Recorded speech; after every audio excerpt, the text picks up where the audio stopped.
Hello friend, welcome to Samriddhi classes. So friend, इस video में हम लोग डिस्कस करेंगे एब्जॉर्प्शन।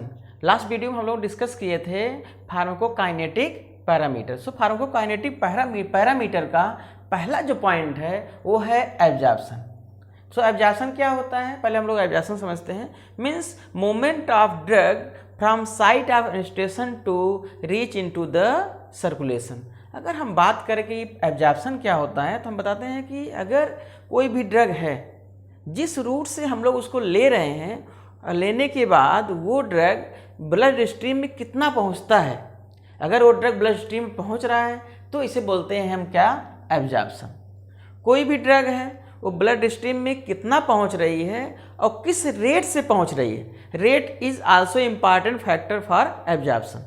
तो हमने बताया कि एब्जॉर्प्शन क्या है कि ब्लड स्ट्रीम में हमारी ड्रग कितनी पहुंच रही है और किस रेट से पहुंच रही है, उसे हम बोलते हैं एब्जॉर्प्शन।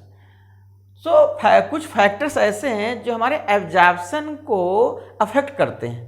पहला फैक्टर क्या है, एक्वस सॉल्युबिलिटी। जब कोई भी हम डोसेज फॉर्म लेते हैं तो एब्जॉर्प्शन के पहले वो डोसेज फॉर्म क्या होता है, उसका डिसइंटीग्रेशन होता है, उसके छोटे छोटे मॉलिक्यूल्स टूटते हैं। जब छोटे छोटे मॉलिक्यूल्स टूटते हैं तो उसका डिसोल्यूशन हो जाता है। तो अगर हम बात करें कि एक्वस सॉल्युबिलिटी की बात करें तो कोई भी अगर ड्रग है उसकी अगर एक्वस सॉल्युबिलिटी है, उसका एब्जॉर्प्शन ज़्यादा होगा, बेटर होगा आपके ऑयली सॉल्यूशन से या सॉलिड डोसेज फॉर्म से। इसका मतलब ये हम कह सकते हैं कि एक्वस सॉल्युबिलिटी क्या है, जितनी ज़्यादा होगी उतना ही हमारा ड्रग का एब्जॉर्प्शन क्या होगा, ज़्यादा होगा। Second point is the concentration. Concentration की अगर हम बात करें तो हम लोगों ने लास्ट वीडियो में पढ़ा हुआ passive diffusion. Means movement of drug from higher concentration to lower concentration is known as passive diffusion. इसका मतलब है कि अगर कंसंट्रेशन ज़्यादा है, किसी ड्रग का कंसंट्रेशन ज़्यादा है, तो उसका एब्जॉर्प्शन ज़्यादा होगा या बेटर होगा than to lower concentration. Means higher concentration drug का एब्जॉर्प्शन ज़्यादा होगा, लोअर कंसंट्रेशन ड्रग का एब्जॉर्प्शन कम होगा। अगर हम बात करें सरफेस एरिया की, तो अगर क्या है, surface area is also another factor which affect our absorption of drug. Means अगर हम बात करें सरफेस एरिया की, तो जितनी ज़्यादा सरफेस एरिया होगा उतना ही ज़्यादा ड्रग का एब्जॉर्प्शन होगा। मीन्स सरफेस एरिया ज़्यादा है, ड्रग का एब्जॉर्प्शन ज़्यादा होगा। अगर हम बात करें नाइट्रोग्लिसरीन की, जिसको हम यूज करते हैं ट्रीटमेंट ऑफ एंजाइना पेक्टोरिस में, इसीलिए क्या करते हैं, इसको हम बिलो द टंग रखते हैं और जैसे ही माउथ इसको हम क्रश करते हैं, इसके छोटे छोटे पार्टिकल्स माउथ में स्प्रेड कर जाते हैं और क्या होता है, रिसेप्टर्स बाइंडिंग हो जाती है। बाइंड करने के बाद हमारी बॉडी में ये इफेक्ट देते हैं। इसका मतलब क्या है कि सरफेस एरिया ज़्यादा है, सरफेस एरिया ज़्यादा होगा तो एब्जॉर्प्शन भी ज़्यादा होगा। Fourth point is route of administration. तो रूट ऑफ एडमिनिस्ट्रेशन की बात करें तो पहला रूट होता है ओरल रूट। हमने आपको बताया था ओरल रूट। ओरल रूट में क्या होगा कि हमने बताया था दो टाइप की ड्रगें होती हैं, एसिडिक ड्रग होती है, बेसिक ड्रग होती है। अगर एसिडिक ड्रग की बात करें तो एसिडिक ड्रग का एब्जॉर्प्शन स्टोमक में होता है, हमने एग्जाम्पल सैलिसिलेट बताया था। और बेसिक ड्रग का एब्जॉर्प्शन इंटेस्टाइन में होता है, वो भी आपका जैसे एग्जाम्पल की बात करें तो आपका हो गया एट्रोपिन। लेकिन ये दोनों ड्रग, चाहे एसिडिक मीडियम की ड्रग हो चाहे बेसिक मीडियम की ड्रग हो, इनका एब्जॉर्प्शन अनआयोनाइज्ड फॉर्म में ही हमारी बॉडी में होगा। इसका मतलब है unionised form of acidic drug absorb in stomach and unionised form of basic drug absorb in the intestine.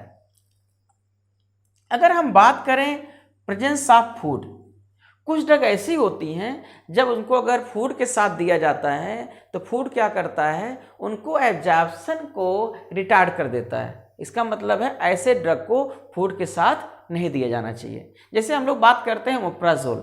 Omeprazole क्या देते हैं, हम कहते हैं कि आप इसको मॉर्निंग में खाली पेट लीजिए। जिस खाली पेट लेने क्या फ़ायदा होगा कि वहाँ फूड के क्या होगा, एब्सेंट होगा, फूड नहीं होगा।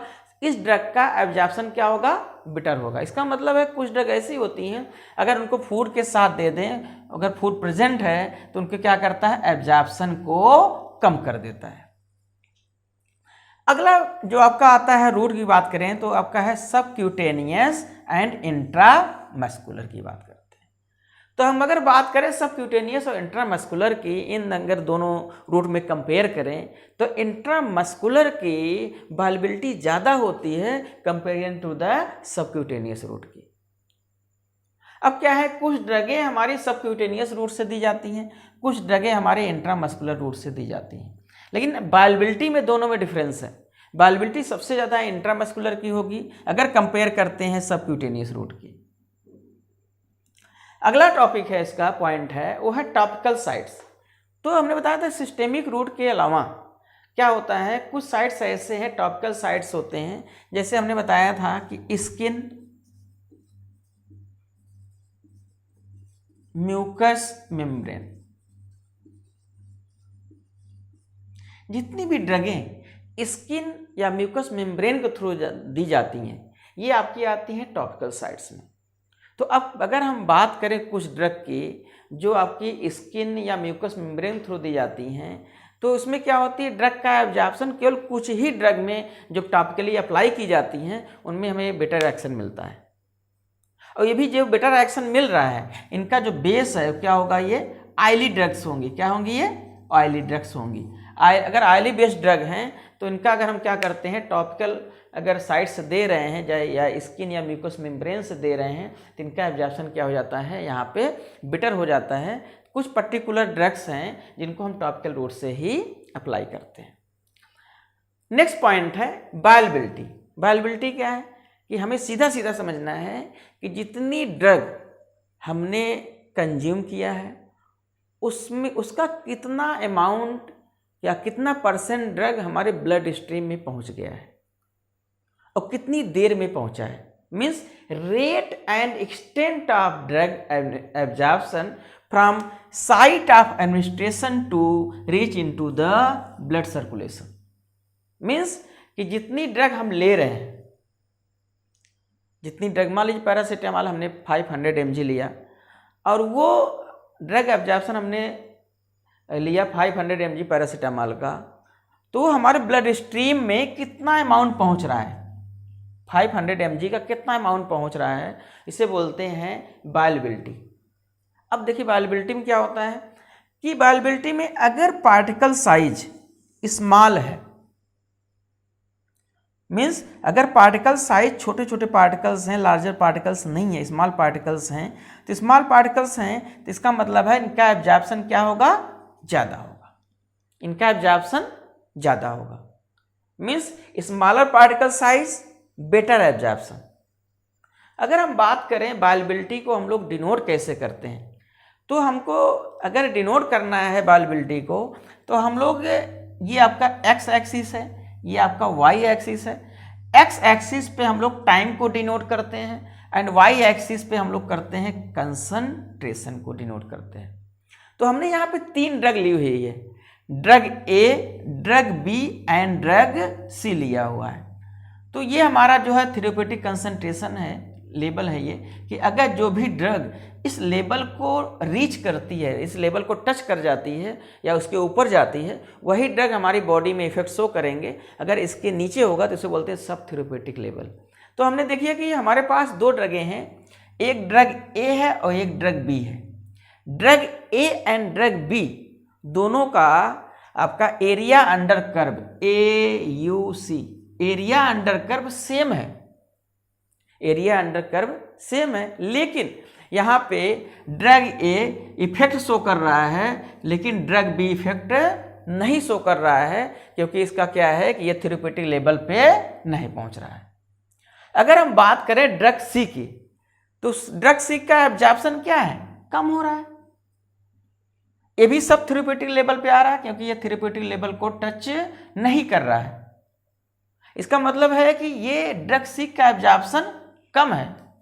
लेकिन अगर हम बात करें ड्रग बी और ए की बात करें तो ये ड्रग ए हमारा इफेक्ट प्रोड्यूस कर रहा है लेकिन ड्रग बी नहीं कर रहा है, क्योंकि ये थेरेप्यूटिक लेवल को टच नहीं कर रहा है। जो भी ड्रग थेरेप्यूटिक लेवल को टच करेंगी, थेरेप्यूटिक लेवल से ऊपर जाएंगी, वही ड्रग हमारी बॉडी में इफेक्ट शो करेंगी, अदरवाइज ये ड्रग इफेक्ट नहीं शो करेंगी। तो ये हमारा आपका आज का जो टॉपिक है वो है एब्जॉर्प्शन। हमने एब्जॉर्प्शन आपको डिटेल में बता दिया कि कौन कौन से एब्जॉर्प्शन क्या होता है, कौन से फैक्टर है जो एब्जॉर्प्शन को आपको अफेक्ट करते हैं। उसके बाद वॉल्युबिलिटी क्या होती है, वॉल्युबिलिटी के डिनोट कैसे करते हैं, कौन सा आपका यहाँ पे एक आप चार्ट बनाएंगे, आपने यहाँ देखा कर्व बना हुआ, टाइम ऑन कंसंट्रेशन पे हमने बनाया हुआ है। तो होप आप ये टॉपिक अच्छे से समझ गए होंगे। नेक्स्ट वीडियो हम लोग आगे देखते हैं। Thank you.